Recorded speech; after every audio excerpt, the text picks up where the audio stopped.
सूफी, मलामती दरवेश, writer, actor, स्याहपोश बुजुर्ग बाबा मोहम्मद यहिया खान की आप बीती। बाबा जी की जिंदगी के पुरस्रार और अजीब वाकयात, बचपन की शरारतों से लेकर दुनिया के मुख्तलिफ हिस्सों के सफर की दास्तान, रूहानियत की पुरस्रार और सच्ची कहानी, मादाम आबेरे डेविड कौन थी, Z/ZZ क्या होता है, इल्यूमिनाटी तंजीमें दुनिया में क्या कर रही हैं, शैतान के पुजारी और काले इल्म वाले कैसे सदियों पुरानी रूहों से बात करते हैं, काले इल्म और नूरी इल्म में क्या फर्क है, ये सब कुछ जानने के लिए हमारी सीरीज पिया रंग काला देखिए। चैनल को सब्सक्राइब कीजिए, वीडियो को लाइक कीजिए, कमेंट में अपनी राय से आगाह कीजिए। अब चलते हैं अपनी कहानी की तरफ। ये खाना बदोश दोशीज़ाएं तो वो अप्सराएं होती हैं जो किसी भी आराइश की मोहताज नहीं होती। ये जंगली गुलाबों, दलदलों के कंवलों, गुफाओं की झाड़ियों की बेर बूटियों और सरबाले लाले के मानंद रंगे शबाब पकड़ती हैं। इन पालतू नागनों को इनके स्पेरे ही काबू में रख सकते हैं।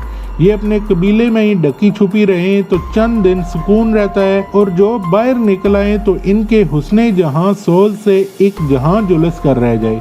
ये जिप्सी दोशीज़ाएं बहुत कम अपनी हुदूद से बाहर निकलती हैं। पाको हिंद के खाना बदोशों, चंगड़ों, गगड़ों, सांसियों, मसलियों के बरक्स इनके मर्द इनके लिए कमा कर लाते हैं। इन दोशीज़ाओं की सिर्फ 3 दिलचस्पियाँ होती हैं: अपने मर्द को लुभाना परचाना, मौसीकी से दिल बहलाना और अपने कारवान को नित नए अंदाज में सजाते संवारते रहना। और इसके साथ ही इनमें 3 ज़बरदस्त किस्म की खामियां भी होती हैं। हर वक्त अपने आप से बेनियाज, यानी नहाने धोने, सफाई सुथराई और पहनावे से बेजार रहना, चेहरे होंठों पे पेपड़ियां जमी हुई, बालों में जुएं, दुनिया भर का काट कबाड़ उलझा हुआ, आंखों में केच भरी हुई, गिरबान फट कर नाफ तक उतरा हुआ है, लाख लाख डॉलर का एक एक अंग नंगे सिफाई बना होता है। होंठों के याकूत बेतवज्जही से धुंध धुंध हो रहे होते हैं। दूसरे नंबर पे ये हद दर्जे चिटोरी और नगोड़ी होती हैं, और सिवाय मट्टी, रेत, कंकर, पत्थर ये हर रेंगने, उड़ने, तैरने और चलने वाली चीज़ हड़प कर जाती हैं। सांप, किरले, बिज्जू, मेंढक, नेवले, खरगोश, कुत्तों के पिल्ले, मगरमच्छों के बच्चे, गिद्ध, शिकरे, अजदों के बोंग तो इनकी मनपसंद डिश है। छिपकलियों की टकाटक और टिड्डियों की यखनी, अलगर्ज जो चीज़ सामने या इधर उधर नजर आई ये इसे मिनटों में चट कर जाती हैं, और यही इनकी मलकूती खूबसूरती का राज भी है। तीसरी इनकी कमजोरी लड़ना भिड़ना है। ज़रूरी अमर है कि जो ऐसे विटामिन से भरपूर ग़िज़ाएं खाएगा फिर इसे वो हज़म भी तो करेगा, लिहाजा वो आपस में खूब लड़ती मरती हैं, और कहीं इधर उधर लड़ने मरने का चांस ना लगे तो वो ज़रूरतन अपने खावन से ही माज़ाराई शुरू कर देती हैं कि तुम आजकल मोटे क्यों होते जा रहे हो, तुम्हारी अभी अकल दाढ़ क्यों नहीं निकली, इस महीने तुमने मामूल के मुताबिक मेरी ठुकाई क्यों नहीं की, इसका मतलब ये है कि तुम्हें अब मुझसे पहली सी अदावत नहीं रही, या तुमने इस दफ़ा मेरी धुलाई करते हुए मेरे बालों से पकड़ कर नहीं घसीटा, मेरी पसलियों पे ठोकरें सिर्फ 2 ही मारी हैं तो क्यों। मैं एक कदरे ऊंचे से पत्थर पे खड़ा इनके कारवान को देख रहा था। इनका एक एक कारवान अपनी जगह पे एक अजायब घर होता है। हर कारवान एक दूसरे से मुख्तलिफ होगा। मुख्तलिफ से मुराद है कि इसकी आराइश मुख्तलिफ होगी। हर कारवान का अपना अपना नाम होगा। कोई लाला सहराई है तो कोई गुले यास्मीन, लिली तो कोई रोजवेल्ट, नियाग्रा फॉल तो कोई ड्रीम ऑफ स्ट्रीम है, blue star, half moon, bachelor, wolf, black cat, house of melody, queen of melody, Dracula house, Taj Mahal वगैरह वगैरह। हर कारवान के आगे माथे पे सींग ठुका हुआ जरूर होगा। 12 सिंगा, 2 सिंगा, बैल के सीधे तिरछे सींग, बमा आदि खोपड़ी, गेंडे का इकलौता सींग, हाथी के दांत भी देखे, मेंढे के सींग, मगरमच्छ, समुद्री हाथी, वेल, हांडल के खतरनाक दांत, किसी कुत्ते की खोपड़ी। ये बड़े त्वम प्रस्त और प्रगंदा बातन लोग होते हैं। कदम कदम पे शगुन और फाल निकालना इनके मामूलात में है। बला के घुड़सवार, चाकू जन और मुतअस्सब भी होते हैं। अपने कबीलों के अलावा कहीं और शादी ब्याह नहीं करते। इनकी औरतें भी अगर कहीं लगावट कर रही हैं तो वो सिर्फ पैसे खींचने की खातिर। अपने यहाँ के खाना बदोशों की तरह इनके मर्द भी औरतों को इजाज़त देते हैं कि अगर कोई अकल का कच्चा गांठ का डीला फंस जाए तो जाने मत दो। इज्जत, असमत, गैरत वगैरह के अल्फाज ये नहीं जानते। दूर से मुझे घोड़ा हशकाने की आवाज़ सी आई। बड़ा सा ब्राउन हाक घोड़ा सरपट दौड़ता हुआ मेरी जानब आ रहा था। हाक घोड़ा वो होता है जो ज़्यादातर कारवान के आगे जोतने के काम आता है। बुलंद कामत, मजबूत जिस्मों आसाब वाले इस घोड़े के पाँव बड़े बड़े और मजबूत होते हैं। टखने के ऊपर बालों की झालर सी होती है। घुड़सवारी के लिए ये कोई मौजू नहीं होते, ताम वर्जिश के लिए कभी कभार इन्हें सरपट दौड़ा लिया जाता है। सवार पर पहली नज़र पड़ते ही मुझे 2-3 ज़बरदस्त किस्म के झटके लगे। मेरे अंदर जैसे सायरन से बजने शुरू हो गए और मैं खूब जानता था कि ये खतरे के सायरन कब बजते हैं। वो एक खूबसूरत सी लड़की थी, जिप्सी लड़की, लंबी सी फरगल पहने, झुकते हुए कोसें शानों पे झूलते हुए, सुनहरी गेसों, तनी हुई गर्दन पे आड़ू सी काटदार ठोड़ी के ऊपर नन्हा सा दाना, न होने के बराबर नाक के ऊपर 2 वैशी सी आंखें, खुले गिरबान से नीम झांका लेता हुआ आफ्ताबे शबाब। एक क़यामत थी जो मेरे सर पे खड़ी थी। मर्द तो मर्द होता है, फ़कीर हो या वज़ीर हो, शाह या दरवेश, सैयद या तेली, बूढ़ा जवान या बच्चा, मर्दपन तो सब में मुश्तरक होता है। इसीलिए इरशाद हुआ है कि अपनी नज़रों की हिफाजत भी इबादत है, उसे झुका कर रखा करो। नज़रें मिलाना या उठा कर रखना खशूनत, तकब्बर, जहालत और बेअदबी की झैल में आता है। मगर मेरे जैसे चारों खोंट के कमीत के लिए तो उठाना झुकाना सब बराबर है। मैं देखूं या ना देखूं, सब कुछ दिखाई देता है और ज़रूरी नहीं कि इंसान महज आँखों से ही देखे, लूं रूम रूम से भी नजर आता है। अपने ध्याने सर नेवड़े, निगाहें झुकाए, नपे तुले कदमों से बाजार में गुजरने वाली लड़की या औरत जिसे अगर देखा जा सकता हो, खूब जानती है कि उसे कौन कौन कहां से और किस किस नीयत से देख रहा है। किसी महफिल, किसी बस, किसी भी जगह जहां कुछ अपने पराए बैठे हों, वहां बैठी हुई दोशीज़ा या औरत, लड़की हर टिकी जमी ठहरी हुई आंख को महसूस कर रही होती है। हर नज़र का पैगाम भी इसके पास पहुंचा होता है, जबकि वो अपने काम, गुफ्तगू और ध्यान में मगन होती है। वो तो इस कभी कभार बचते बचाते चोरी छुपे देखने वाली आंख को भी जानती पहचानती है, जो बड़ी होशियारी चालाकी से उसे जांच रही होती है। मैंने उसे दूर से आते तो ज़रूर देखा, मगर अब सर पे खड़ी को मैंने आंख उठाकर भी नहीं देखा था कि खामखा सुबह सुबह बदमज़गी हो जाएगी। गुड मॉर्निंग यंग लेडी, मैंने बड़ी मुश्किल से पहल की। Good morning. उधर से भी जवाबा गज़ल आया। वो फिर बोली, नाइस वेदर। अब मैंने उसकी तरफ देखते हुए कहा, oh yes, very nice weather today.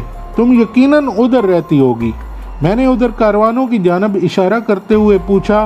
वो छलांग लगाकर घोड़े से उतर आई और बिल्कुल मेरे मुकाबल खड़े होते हुए बोली, हाँ, हम उधर ही रहते हैं। और तुम? मैं तो अभी कुछ देर पहले यहाँ आया हूँ सुबह खेजी के लिए। अभी कुछ देर बाद वापस चला जाऊँगा। मैं इधर शार्क जायर में रहता हूँ। ये कहते हुए मैंने उसके सरापे की जानब गौर से देखा। लंबी फरगल में वो कुछ यूं लग रही थी जैसे चंगेज़ खान के लश्कर से बिछड़कर ये मालूम करती फिरती हो कि भड़कती आतिश का सीले रवां कहीं जाते देखा हो। मुश्किल से 15-16 का सन होगा। ऐसा सुनहरी रंग जैसे बचपन में शिंगरफ और अब जवानी में सोना चाटती रहती हो, वैसी ही रंगत के उलझे हुए बेतरतीब बाल जिन्हें इसने शायद अब तक रोगने जैतून और ऑस्ट्रेलियन लिटिल पी शहद में डबो कर रखा हुआ था।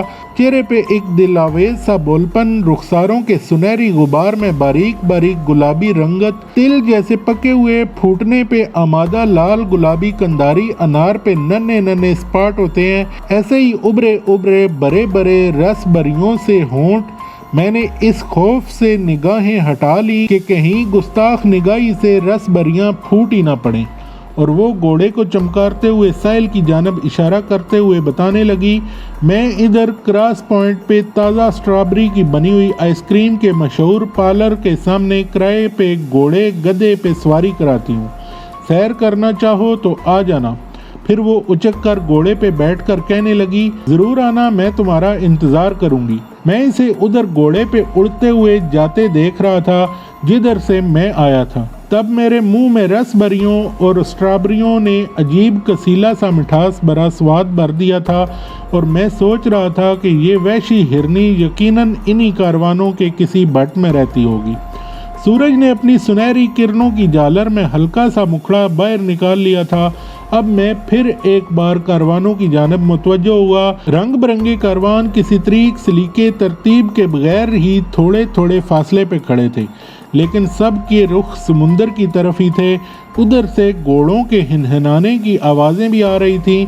खुदा का शुक्र है कि मैं अभी तक इनके पालतू चौकीदार कुत्तों की निगाह नथरों में नहीं आया था, वरना मेरा वो स्वागत होता कि मुझे इधर से भागते ही बनती। पत्थर पे खड़ा मैं जो कुछ सामने देख सकता था देख लिया। अब मैं नीचे उतरकर वापसी के लिए हो लिया। मेरे पीछे चढ़ते सूरज की किरणें मुझे आगे की जानब धकेल रही थी, जिधर वो परी तमसाल फरखंदा जमाल उड़ी जा रही थी। गीली रेत पे मेरे इधर आने के निशान हनूज बरकरार थे। अब मैं इन्हीं निशानों पे कदम धरता हुआ वापस जा रहा था, अपनी तरंग और अपने रंग में, जैसे मैं कभी रेल की पटड़ी पे चला करता था या मुझे जब कसी हुई तार पे चलने का शौक चराया था। हुआ यूं कि एक दोपहर बाबा जी के कदमों में खाक से बने हुए पड़े थे। फिजा और माहौल में बड़ी उदासी और संजीदगी दराई हुई थी। बाबा जी इस वक्त नीम मराकबा की हालत में थे। वैसे भी वो वक्त बाबा जी के कैलूले का होता था। हम दो चार हाजिर बच्चे दम साधे हुए थे कि कहीं खुलकर सांस लेने से बाबा जी की महवियत या आराम में खलल न पड़ जाए। पिछले दिनों मुझसे एक दो गलतियां सरजद हो चुकी थी।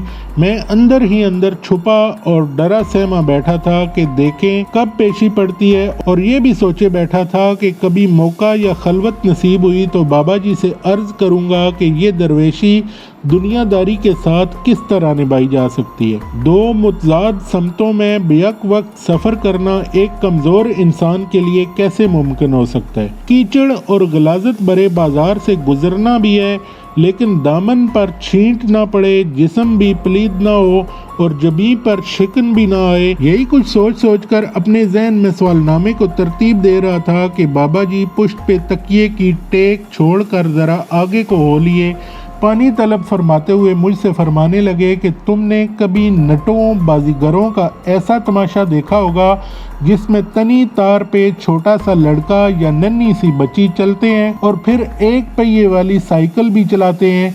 मैंने अदब से इस बात में सर हिलाते हुए कहा, जी हाँ, बाजीगरों के ऐसे बहुत से खेल तमाशे और सर्कस में भी तनी तार पे चलने वाले करतब अक्सर देखे हैं। बाज तो आंखों पे पट्टी बांधे हुए नीचे एहतियाती जाल के बगैर भी लंबी तार पे एक लंबा फासला तय करते हैं। बाबा जी ने एक नज़र मेरी जानब देखकर मुस्कुराते हुए फरमाया, शाबाश, तुमने बिल्कुल ठीक कहा। इतनी बारीक तार पार करना तो कुजा इंसान इतनी बुलंदी पे 2 फुट चौड़े रास्ते पे भी नहीं चल सकता। ऐसा करना सिर्फ मश्क, अपना तवाज़न बहाल रखने के एतमाद और दूसरी जानब सलामती से पार लगने के यकीन से ही मुमकिन होता है। और ये मश्क, ये एतमाद और ये यकीन उनके उस्ताद पैदा करवाते हैं। वो कहते हैं कि ये मत देखो कि तुम्हारे पाँव तले कितनी बारीक तार है, तुम्हारे पाँव अपना रास्ता और जगह खुद बना लेंगे।